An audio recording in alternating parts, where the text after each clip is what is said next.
Космические путешественники. Хотите попасть в настоящую сказку? Например, туда, где некая троица, как в известной истории о 3 медведях, черпает небесными ложками пищу.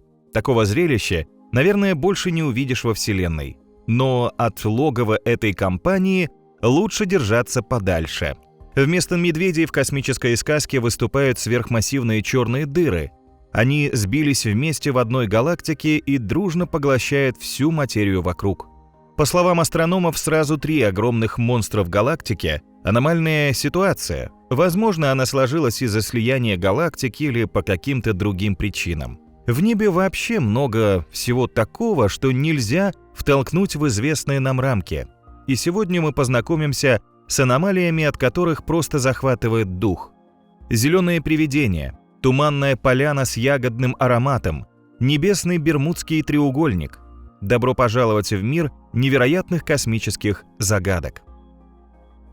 Мы, конечно, будем далеко не первыми, кто этим интересуется. Люди давно пытаются разгадать небесные тайны. Наверное, с тех самых пор, как впервые задали себе вопрос, что представляет собой пространство у них над головой. Считается, что первым к нам приблизил небо Галилео Галилей, увидев его в свой телескоп более 400 лет назад. Он подтвердил гелиоцентрическую модель Коперника и сделал еще немало открытий. Ученый также наблюдал пятна на поверхности Солнца, интерпретируя их как вмятины от вращения светила. С тех пор космическая наука прошла долгий путь, и мы многое узнали о Вселенной. Особенно больших успехов человечество достигло за последние столетия, благодаря научному и техническому прогрессу. Однако не все в пространстве укладывается в известные нормы. Порой планеты и звезды ведут себя непредсказуемо и не выполняют законы. Мы называем это космическими аномалиями, некими неправильностями, отклонениями от нормы, общей закономерности.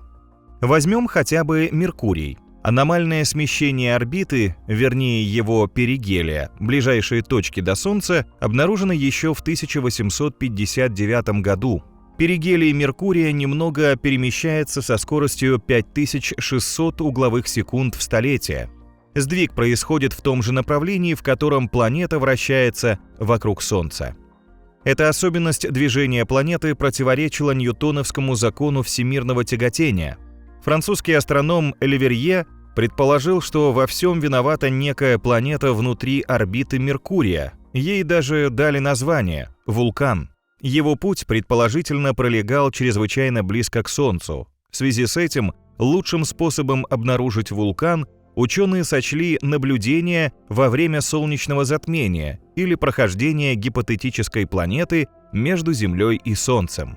В последнем случае вулкан был бы виден как темное пятно, пересекающее солнечный диск. Однако исследования версию не подтвердили. Среди возможных причин смещения перигелия Меркурия также называли сжатие Солнца у полюсов, но наблюдения не показали у звезды изменений, достаточных для объяснения эффекта. Поиски увенчались успехом лишь в 1915 году, когда Альберт Эйнштейн разработал общую теорию относительности. Ее уравнения дали именно такое смещение орбиты Меркурия, которое наблюдается в действительности. Позже были измерены аналогичные смещения орбит нескольких других небесных тел. Результат также совпал с общей теорией относительности. Иными словами, в случае с Меркурием все удалось выяснить, а вот другие аномалии продолжают сводить ученых с ума. Проблемы могут быть теоретическими или экспериментальными. Первые возникают из-за неспособности современных теорий объяснить наблюдаемые явления. Экспериментальные появляются, если невозможно проверить или исследовать предложенную теорию. Ученые также связывают аномалии с уникальными событиями или явлениями, которые не повторялись по неясным причинам. К ним, в частности, относятся быстрые радиовсплески, большинство которых происходит только один раз. Тем не менее, космическая наука движется вперед, и то, что раньше считалось отклонением, становится нормой. Так, в последнее время астрономы сделали беспрецедентно детальную карту Млечного Пути, о котором раньше почти ничего не знали. Они нашли воду на Луне, услышали гул гравитационных волн. К этому можно добавить еще множество разных достижений. Но в небе все равно многое происходит не так, как положено, и что наука может объяснить. Далеко ходить за примером не придется. Мы столкнемся с одной из самых непонятных аномалий, как только выйдем в космос. Очевидец, бывший астронавт НАСА Терри Виртс, подробно все описал. Вот вкратце эта история. По словам астронавта, еще до полета он слышал от коллег о ярких вспышках света на орбите в зоне высокой радиации. В 2010 году, в пятую ночь во время своего первого полета на МКС, Виртс столкнулся с аномалией сам. Только астронавт закрыл глаза, и вдруг бах! Невероятная вспышка света ослепила его даже сквозь веки, но никаких звуков не последовало. Это было необычно, непонятно и вызывало тревогу, хотя ученые уже знают, что произошло с астронавтом. Мощный бесшумный световой удар, свидетелем которого стал Виртс, это южноатлантическая аномалия, или ЮАА. И чувство тревоги возникло у астронавта не напрасно. Аномалия действительно опасна. В зоне ее действия компьютеры полностью выходят из строя, а люди получают высокую дозу радиации. Это отклонение также называют космическим Бермудским треугольником. Если в земном периодически исчезают корабли, то в орбитальном однажды могут навечно пропасть космические суда. Во время пилотируемых полетов астронавты полностью зависят от работы компьютеров. Если южноатлантическая аномалия выведет технику из строя, корабль с большей долей вероятности собьется с курса и потеряется в бесконечном пространстве. Но что не так с областью неба, где действует ЮАА и как она возникла? Чтобы это понять, сначала нужно разобраться с природой радиационных поясов Ван Аллена. Так называют два слоя высокоэнергетичных заряженных частиц, которые удерживают вокруг Земли ее магнитное поле. Этими поясами мы обязаны Солнцу. Наша звезда, как известно, излучает радиацию, посылая в космос огромное количество заряженных частиц. Когда они приближаются к Земле, то попадают в зону магнитного поля планеты и образуют радиационные пояса вокруг нее. К поясам Ван Аллена можно относиться двояко. С одной стороны, они защищают Землю от высоко заряженных электронных частиц, которые выбрасывает с поверхности Солнца. Но с другой стороны, пояса Ван Аллена деформируют наш щит. Поскольку Земля немного сплющена на полюсах, ее магнитные поля тоже несколько отклоняются от географических полюсов, а вместе с ними и пояса Ван Аллена. Из-за наклона магнитной оси действие поля более сильное на севере. В результате пространство над Южной Атлантикой и Бразилией попадает непосредственно в радиационный пояс Ван Аллена. Для Земли это явление не представляет опасности, но, как мы отмечали, оно иногда вызывает сбой в электронике космических аппаратов. Компьютеры в такой момент буквально мгновение не действуют. Когда спутники и МКС попадают в эту зону, важно, чтобы как можно быстрее ее покинуть, иначе аппаратура может быть повреждена. К примеру, во время прохождения через аномальную область космический телескоп Хаббл прекращает передачу данных, чтобы снизить нагрузку на свои приборы. Еще хуже, что человек может получить в это время изрядную дозу радиации. Можно ли как-то защититься от этого пагубного воздействия аномалии? Как объясняет Терри Виртс, космонавты на МКС используют специальную водяную стену. Ее сооружают из 50-литровых резервуаров с водой вокруг спального места. И, конечно, за уровнем радиации на борту внимательно следят приборы на протяжении всей космической миссии. МКС обустроена электронными детекторами, которые реагируют на вспышки радиации и отсылают данные об этом на Землю. Там их анализируют и передают информацию, как избежать негативных последствий. Несмотря на то, что ученые до сих пор до конца не понимают эту аномалию, новые научные идеи постепенно проливают на нее свет. К примеру, исследование под руководством гелиофизика НАСА Эшли Грилли показало, что эта вмятина в магнитном поле медленно дрейфует в северо-западном направлении, причем ЮАА еще и увеличивается, а также постепенно делится надвое. Возможно, аномалию разрезает на части какой-то неизвестный процесс либо космическая катастрофа. Или просто ЮАА слишком древняя и ей пришла пора размножиться делением. Одно из исследований показало, что это явление могло возникнуть еще 11 миллионов лет назад. Есть и хорошие новости. Ученые уверены, что южноатлантическая аномалия не является предвестником какой-то катастрофы. Например, она, скорее всего, не приведет к перевороту магнитного поля Земли. Дальше от Земли можно столкнуться с другим неожиданным происшествием. Какая-то невидимая космическая рука способна вдруг подтолкнуть наш корабль. Тогда мы полетим по небу быстрее, чем предполагали. Подобное событие случилось в 1989 году с космическим аппаратом «Галилео», который отправился вглубь Солнечной системы для исследования Юпитера. Чтобы набрать необходимую скорость, Галилео один раз пролетел рядом с Венерой и два близко к Земле. Гравитационное воздействие планет, как и ожидалось, разогнало аппарат, но скорость оказалась сильнее расчетной. Правда, разница была не очень велика, ее вполне могли вызвать ошибка в программе или какой-то случайный сбой.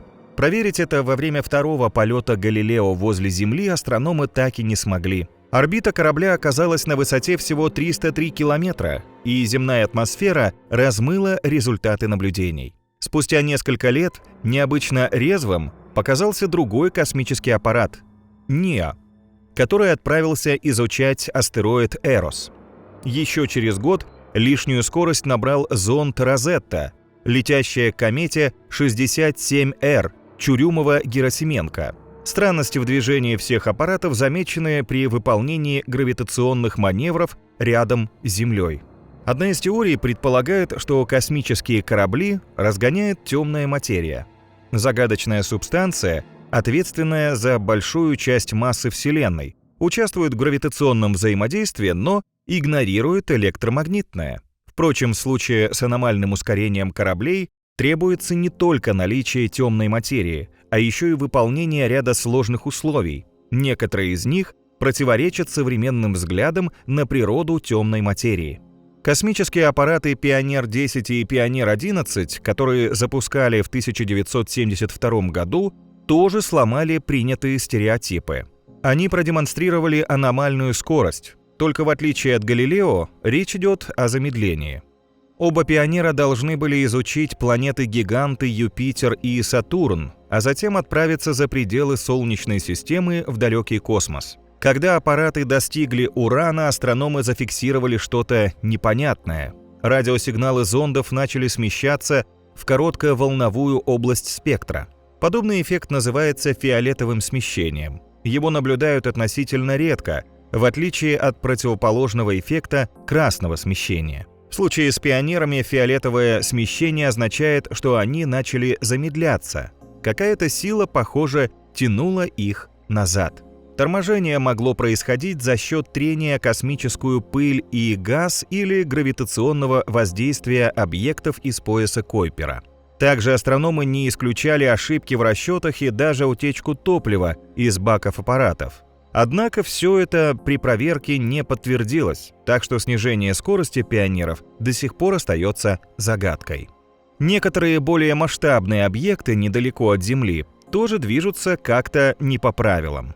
По мнению ряда исследователей, Луна слишком торопится изменить путь вокруг нашей планеты. Если говорить подробнее, то спутник вращается вокруг Земли по эллиптической орбите. Степень вытянутости этого эллипса характеризуется параметром, получившим название эксцентриситет. Из-за гравитационного притяжения между Землей и Луной эксцентриситет лунной орбиты постепенно увеличивается.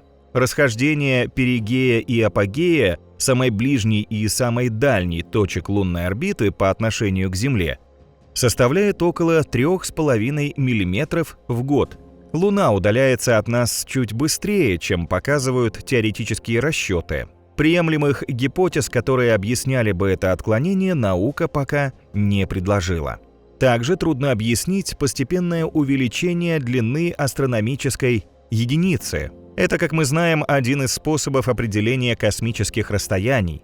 Астрономическая единица соответствует средней длине между центрами масс Земли и Солнца. Она составляет 149 миллионов 597 тысяч 870 километров. Современные методы позволили установить это значение с точностью до 3 метров.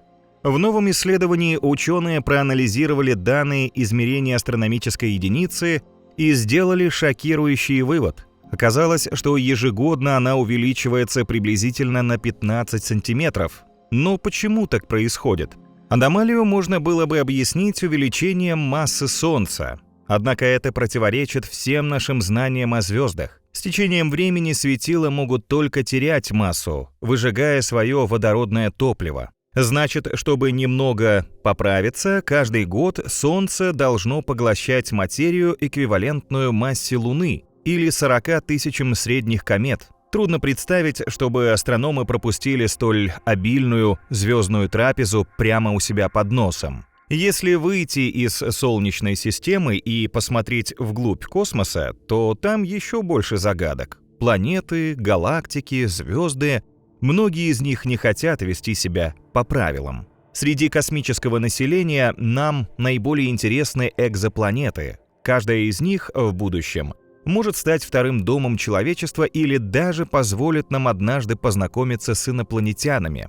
Астрономы открыли уже более 5500 экзопланет, и многие из них ведут себя очень необычно. Давайте сначала познакомимся с целым семейством таких объектов. Их можно называть по-настоящему горячими штучками. Но что с ними не так? Сейчас узнаем, отправившись сразу к 400 мирам. Ну или хотя бы к некоторым из них.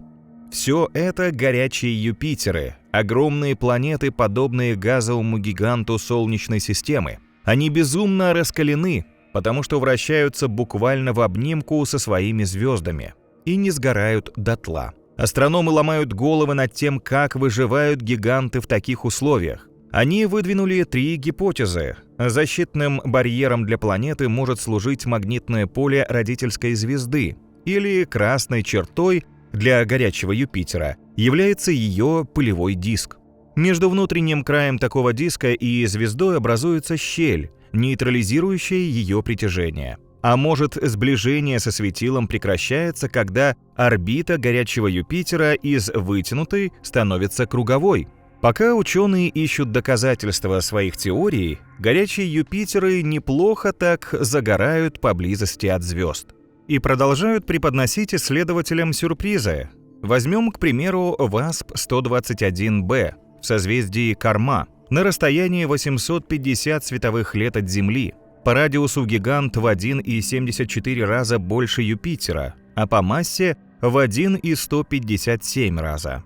Планета подобралась так близко к звезде, что облетает вокруг нее всего за 30 часов, то есть в 68 раз быстрее, чем Меркурий огибает Солнце.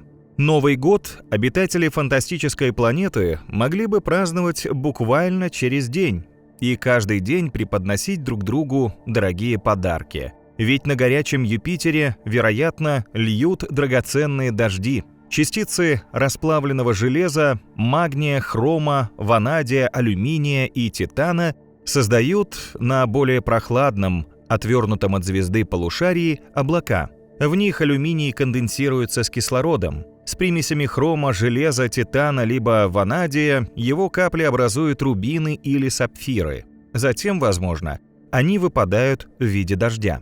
Только никто этими сокровищами воспользоваться не сможет. Из-за близости к звезде ВАСП-121b разогрета до 2000 градусов Цельсия, потому существование белковой жизни там исключено. Глизе-436b созвездие Льва в 33 световых годах от нас тоже горящий мир. Но совсем в другом смысле. Подлетев к нему, мы прежде всего убедимся, что это экзопланета размером с Нептун, массой 22,2 и радиусом 4,327 земных. Она отличается уникальной, почти полярной орбитой с наклоном 85 градусов к экватору своей звезды. Но что за огонь на ней горит? Это совершенно уникальная история. Глизе-436b поджигают не извержение вулканов, молнии либо жар близкого Солнца. Астрономы полагают, что поверхность аномальной экзопланеты покрыта горящим льдом в экзотической форме. Высокое давление в том мире заставляет лед оставаться твердым. Но экстремальная температура поверхности в 300 градусов Цельсия перегревает воду, заставляя ее выделяться в виде пара. Астрономы не знают, какая сила сделала тот мир таким странным, но кое-что о нем уже известно. Gliese 436b имеет атмосферу, состоящую преимущественно из гелия, и она поразительно красива. Наблюдения за Gliese 436b с помощью космического телескопа Хаббл в ультрафиолетовом диапазоне позволили заметить огромный хвост из водорода. Шлейф экзопланеты достигает 50 диаметров родительской звезды. Сами же звезды, конечно, намного горячее и ярче своих планет. Они очень разнообразны по размеру, температуре, цвету и другим характеристикам. Но в целом подчиняются общим космическим правилам, хотя некоторые светила любят проявить свою оригинальность и как следует поярчить. И дело здесь не только в высокой светимости или температуре поверхности. Есть, например, звезды, которые вечно куда-то торопятся и развивают в небе аномальную скорость. Самым быстрым марафонцем считается S5-HVS-1. Голубая звезда из созвездия Журавля летит по небу со скоростью 1755 км в секунду. Этот спринтер наверняка оставит соперников далеко позади. Какая сила так гонит его вперед? Возможно, эта гиперскоростная звезда, как и некоторые другие, попала к нам из Большого Магелланова облака. Млечный Путь, который намного больше своей гравитацией вырвал некоторые светила с насиженного места, разогнав их до безумной скорости. Впрочем, это не единственное объяснение аномальных звездных скоростей. Есть и множество других версий, но ни одна пока не получила неоспоримых доказательств. А вот у J05240336 что-то не так с составом. Уж слишком много лития она прихватила из космоса. Это наверняка порадовало бы тех, кто нуждается в ценных металлах. Однако астрономам добавило головной боли. Аномально высокое содержание лития в составе J05240336 не соответствует обычным моделям звездной эволюции. Светила с течением времени производят тяжелые вещества, например, углерод и кислород. Зато они теряют легкие элементы, в том числе литий, который в 2 раза легче воды. А в J05240336 этого элемента оказалось в 100 тысяч раз больше, чем внутри Солнца на его нынешнем этапе развития. Возможно, все дело в том, что звезда находится в неизвестной ранее стадии эволюции. Ну или получила литий в результате взаимодействия с другим небесным телом, например, просто проглотив какую-то маленькую звезду. Возможен ли такой жестокий звездный каннибализм? Ученые говорят, что вполне. Достаточно посмотреть на красного сверхгиганта HV2112 из созвездия Тукана. В его составе зашкаливает содержание сразу 3 элементов – рубидия, лития и молибдена. Высокая температура красных сверхгигантов позволяет им удерживать каждый из этих элементов. Но, как правило, не все 3 одновременно и не в таком количестве. Впрочем, главная загадка звезды даже не в этом. Она скрывает внутри себя нечто вообще за рамками мыслимого. Как вы думаете, что это? Залежи драгоценностей? Экзотическое вещество? Нет, все еще удивительнее. HV2112 можно назвать матрешкой или странным твиксом. И вы, наверное, догадались, что внутри огромного Солнца скрывается еще одно, поменьше. Это нейтронная звезда, которая как следует замурована в ядре основного светила. Ученые полагают, что когда-то в том месте была двойная звездная система, состоящая из красного гиганта и нейтронной звезды. Затем последняя была поглощена своим более крупным компаньоном. Яркий случай космического каннибализма. Объект, который образовался в результате жестокой катастрофы, получил название Ландау-Торна-Жидку. Это большая редкость, поскольку астрономы пока обнаружили не более 5 кандидатов в звезды-матрешки. В будущем их число вряд ли сильно увеличится. Причин этому несколько, и вот 2 основные. Во-первых, объекты Ландау-Торна-Жидку могут образовываться только в массивной тесной двойной системе. А во-вторых, они являются лишь стадией эволюции таких систем, которая длится недолго. Светило на данном этапе развития может находиться всего около 1000 лет. В дальнейшем оно взорвется сверхновой и образует либо пульсар, либо обычную нейтронную звезду.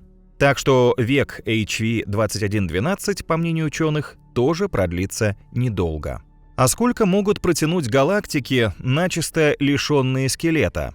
Такие немыслимые аномалии действительно существуют в космосе. Посмотрите на снимок NGC 1052-DF2 из созвездия Кита, расположенный в 62 миллионах световых лет от Земли. Вы вряд ли заметите там что-то особенное. Ну разве что фото не сияет множеством звезд.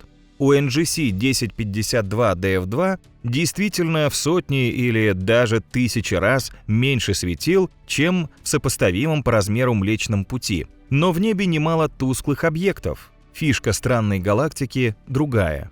В ней совсем нет темной материи, как у ее соседки NGC 1052-DF4. Астрономы в недоумении, ведь темная материя, с которой мы уже сталкивались в этом путешествии, составляет аж 95% всей массы Вселенной. Правда, мы ее не видим. Однако у этого невидимого вещества есть масса, так что темная материя все же гравитационно взаимодействует с барионной. И она есть везде. Через несколько секунд после большого взрыва темная материя разлилась по всему пространству. Образовалась как бы паутина, которая своей гравитацией ловила частицы сформировавшегося позже видимого вещества. Из его скопления появлялись звезды, планеты, галактики, которые скрепляет темная материя. Примерно так скелет соединяет части тела человека. Это демонстрирует карта распределения темной материи на большом участке южного неба.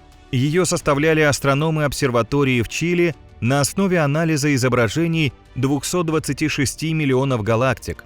На карте темная материя обозначена фиолетовым цветом. Но почему тогда в галактиках из созвездия Кита ее совсем нет? Как этой паре удается выжить без космического каркаса, не развалившись на куски?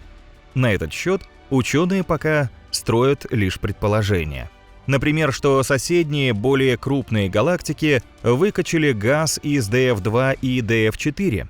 Теперь они разрывают на части своих маленьких соседок. А в последнем исследовании космологи предположили, что около 8 миллиардов лет назад две карликовые галактики столкнулись друг с другом. Катастрофа привела к тому, что газ в них разделился и образовал множество новых карликовых структур. При этом двум новичкам не хватило темной материи, теперь им приходится выживать как-то без скелета.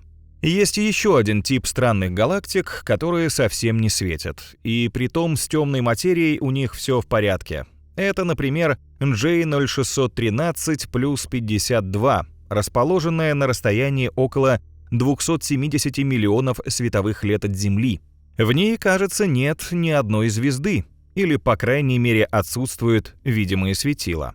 По словам астрономов, они наблюдают лишь загадочное пространство блуждающего в космической пустоте межзвездного газа. Какая сила нажала на космический рубильник? Она напрочь отключила огромные пространства, где должны гореть мириады светил. Изучив эту аномалию, ученые из университета Токио выяснили, в чем тут дело.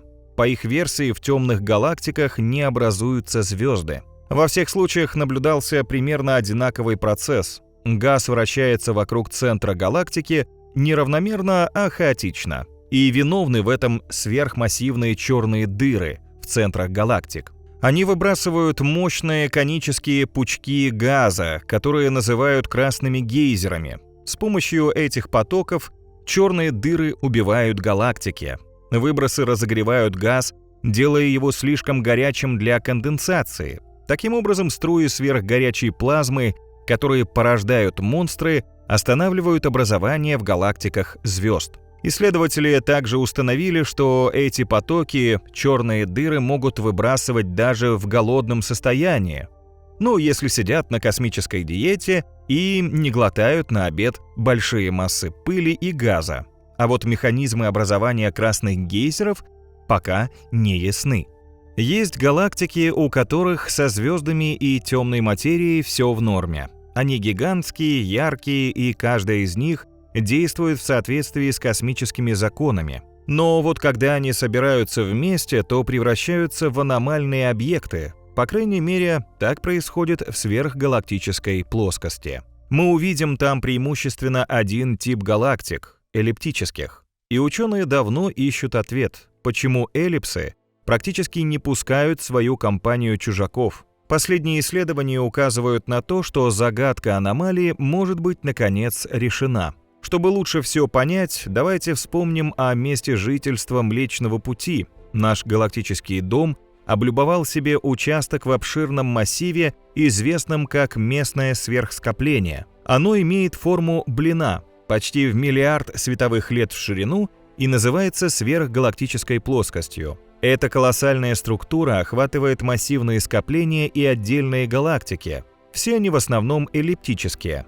Таких галактик в небе вообще большинство. Но в сверхгалактической плоскости число эллипсов просто зашкаливает. Большинство галактик во Вселенной попадают в одну из двух категорий. Первая – эллиптические галактики, состоящие в основном из старых звезд. В центре этих небесных динозавров находится логово чрезвычайно массивных черных дыр. Вторая категория – спиральные галактики в форме дисков. Они меньше эллипсов, относительно молоды и активны. Спирали, к которым относится наш Млечный Путь, как заведенные рождают звезды. В центре их тоже есть сверхмассивная черная дыра, но поменьше, чем у эллипсов. Оба типа галактик встречаются в местном сверхскоплении. В то же время в сверхгалактической плоскости яркие диски практически отсутствуют. Эта своеобразная сегрегация известна с 1960-х годов и актуальна до сих пор. Она занимает одно из первых мест в недавнем списке космических аномалий, составленном известным космологом и лауреатом Нобелевской премии Джимом Пиблзом. Более полувека не удается выяснить причину перекоса в распределении типов галактик в сверхгалактической плоскости. Правда, в 2024 году международная группа астрофизиков из Хельсинского университета нашла этому достаточно обоснованное объяснение. По выводам ученых, дисбаланс эллиптических и дисковых галактик возник естественным образом. Причиной служит различие в средах внутри и снаружи сверхгалактической плоскости. Вот как ученые видят этот процесс. В плотных скоплениях, которые находятся в той области, галактики часто взаимодействуют и сливаются. Это приводит к образованию огромных эллипсов и росту внутри них сверхмассивных черных дыр. Напротив, вдали от плоскости, галактики развиваются в относительной изоляции, что помогает им сохранить свою спиральную структуру. В своих выводах ученые опирались на симуляцию Sibelius, запущенную на суперкомпьютерах в Англии и Финляндии. Она отслеживает эволюцию Вселенной на протяжении 13,8 миллиардов лет, от раннего периода до настоящего времени. В симуляции рассматривались случайные участки Вселенной, которые не видны с помощью прямых наблюдений. Sibelius же направлена на точное воспроизведение нужных структур, включая местное сверхскопление. Если эти аномалии заменить трудно, то другие как бы рекламируют сами себя. Например, создают в небе странные сияющие узоры. Так, очень большой телескоп сфотографировал космический цветок, который распустился на огромном расстоянии от Солнечной системы. Какая сила разбила свою клумбу в пространстве? Ученые считают, что тут приложила руку одна из фундаментальных составляющих Вселенной – пространство-время. Оно представляет собой очень гибкую структуру. Убедиться в этом нам поможет наглядный эксперимент, который легко провести. Для этого натянем простыню, а в ее центр поместим любой тяжелый предмет, например, гирю. Под ее весом ткань прогнется, но если до начала опыта сегментарно разлиновать простыню и подсветить ее, то, убрав гирю, мы увидим искажение линий. То же самое происходит и со Вселенной, в которой массивные объекты изменяют преломление света и сбивают его с пути. Эти искажения астрономы улавливают с помощью гравитационного линзирования. Метод действует как стеклянная линза, подставленная перед горячей свечой. Мы увидим, как линза визуально увеличивает пламя. В масштабах космоса этот объект позволяет астрономам лучше рассмотреть самые удаленные уголки Вселенной. Исследователи используют огромную галактику с большой массой как линзу для наблюдения за более далекой галактикой за счет искривления пространства-времени. Это явление пускает свет объекта по более изогнутому пути и увеличивает его проекцию. Эффект может проявиться очень странно, как бы разделив свет на 4 ярких пятна вокруг галактики линзы. Светящиеся участки расположены таким образом, что напоминают цветок или крест. Это очень редкое явление астрономы назвали крестом Эйнштейна. Именно знаменитый физик впервые смог предсказать существование и саму природу гравитационного линзирования. Первый крест обнаружили несколько лет назад с помощью прибора DESI, установленного на телескопе имени Николаса Мэйо-Лавша. Тогда в поле видимости телескопа попала сверхновая звезда. Она находится почти в 5 миллиардах световых лет от нас. В настоящее время таких феноменов уже известно несколько, и совсем недавно еще один крест Эйнштейна добавлен к этому списку. Новый космический цветок состоит из массивной галактики линзы на переднем плане, а вторая фоновая галактика представлена в виде 4 ярких пятен. Астрономы назвали эту систему DESI 253.2534 плюс 26.8843. Исследование помогло точно рассчитать ее свойства, и оказалось, что свет фоновой галактики был увеличен примерно в 10 раз. Если же в небе образуются круги и пузыри там, где их быть не должно, это тоже становится головоломкой для ученых. Астрономы с помощью радиотелескопов недавно обнаружили в космосе новую загадку – призрачные круги в небе. Их существование не может быть объяснено современным представлением об устройстве Вселенной. Аномальные объекты попались ученым во время просмотра новых радиоастрономических данных. Неожиданно они заметили на снимках очень странные формы, которые не вписывались ни в один из известных науке типов объектов. Среди данных исследователям попалась фотография призрачного круга радиоизлучения, висящего в небе в виде странного дымового кольца. Никто из астрономов никогда не видел такое раньше. Но это еще не все. Несколько дней спустя нашли второй, более непонятный объект, а затем еще несколько. Таинственные круглые пятна назвали ORC, что означает сокращение от английского словосочетания «нечетные радиокруги». И главный вопрос, который встал перед астрономами, что за объекты попали на снимки. Сначала ученые приняли их за артефакты и изображения, возможно, вызванные ошибкой программного обеспечения. Но дальнейшие исследования с использованием нескольких радиотелескопов подтвердили, что снимки реальны. Впрочем, природу странных дымовых колец они не прояснили.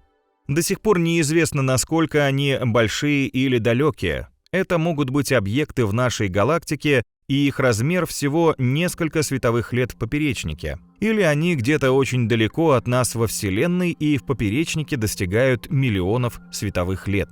Что если на снимках запечатлены гигантские лепестки радиоизлучения, которые астрономы видят в радиогалактиках? Эти облака вызывают струи электронов, вырывающиеся из окрестностей сверхмассивной черной дыры. Но такой сценарий почти не имеет шансов оказаться реальным. ORC имеет отчетливо выраженную круглую форму, в отличие от запутанных облаков, которые исследователи видят в известных радиогалактиках. Может, призрачные кольца являются остатками сверхновой, такими себе облаками мусора после взрыва звезды в нашей галактике? Тоже не подходит. Таинственные структуры далеки от большинства звезд в Млечном Пути, и их слишком много. А вдруг это кольца радиоизлучения, которые иногда наблюдают в галактиках слишком быстро рождающих звезд? Ответ опять отрицательный. Ученые не видят в том регионе ни одной столь активной галактики.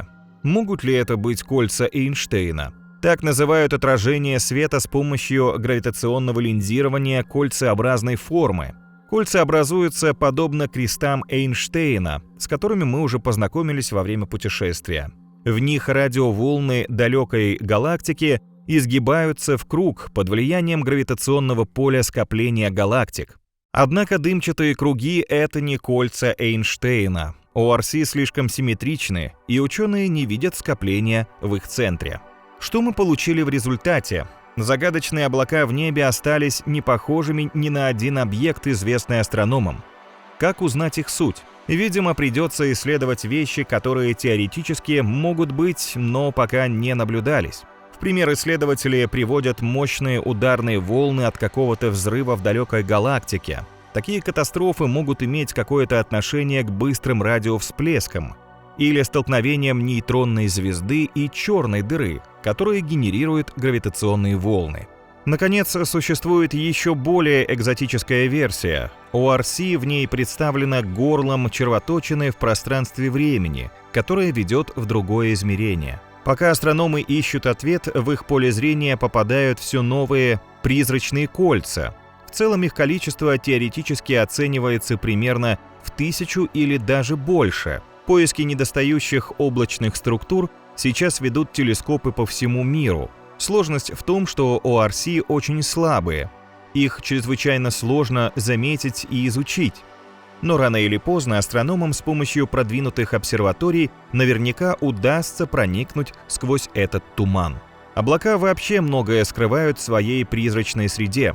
Казалось бы, что может быть интересного среди простых скоплений газа и пыли? На самом деле эти объекты преподносят такие сюрпризы, что ставят астрономов в тупик. Аномальные облака могут не только озадачить, но даже испугать или развеселить. Как им удается напустить столько космического тумана? Давайте постараемся развеять их пелену. Астрофизики из Австралии обнаружили странные облака электронов, которые находятся чрезвычайно далеко, на расстоянии миллиарда световых лет от нас. Помог телескоп нового поколения ESCAP. Он исследует новую технологию чрезвычайно высокой скорости съемки и считается одним из лучших в мире инструментов для поиска радиоволн. Астрономы изумились, отыскав эти объекты. В небе как бы танцевала компания призраков. Ученые понятия не имели, что это такое. Однако через некоторое время кое-какие детали удалось прояснить. Оказалось, необычную структуру создали в небе разреженные облака, подсвеченные парой галактик. В центре каждой обосновалась сверхмассивная черная дыра, которая выбрасывает мощные струи электронов. Под действием межгалактического ветра эти потоки изгибаются и образуют гротескные структуры, похожие на потусторонние силы. Но тут перед учеными возникли новые вопросы. Неизвестно, откуда дует межгалактический ветер, почему он так запутывает струи электронов и какие силы вызывают потоки радиоизлучения. Специалистам необходимо провести еще множество наблюдений и создать различные компьютерные модели, чтобы получить ответ. Если кто-то побаивается призраков, то с малиной наверняка дружат все. Но при чем тут космос и эта сладкая ароматная ягода? В пространстве есть область, наполненная ее запахом. Это тоже облако, и с помощью спектрального анализа астрономы смогли выяснить, что там присутствует сложный эфир этилформиат. Он пахнет малиной с легкими нотками рома. Такой вот неземной коктейль. У нас, естественно, возникает вопрос, откуда в небе взялся малиновый ароматизатор? Понятно, что там не потеряли корзинки с ягодами братья по разуму. Химический этилформиат возникает, когда этанол и муравьиная кислота вступают в реакцию. То же самое химическое вещество придает малине ее неповторимый аромат. Как этот эфир образовался в облаке, пока не ясно. Зато точно известно, что резвиться в пылевых облаках со вкусом малины – плохая идея. Это только на Земле этилформиат разрешен для применения в пищевой промышленности. В облаках он присутствует в высокой концентрации, так что может быть опасен. Когда мы во время путешествия приблизимся к малиновому облаку, то вдыхать его аромат не стоит. В противном случае можно получить травмы глаз, кожи, слизистых оболочек, дыхательной и нервной систем. Так что малину лучше есть на Земле, а вот ее ароматом в космосе нам насладиться не удастся. Ну и с нотками коньяка тоже мимо. Зато в космосе можно отведать другой спиртной напиток. Это не шутка. Вблизи от созвездия Орла астрономы нашли гигантское облако спирта. Диаметром оно в 1000 раз превышает Солнечную систему.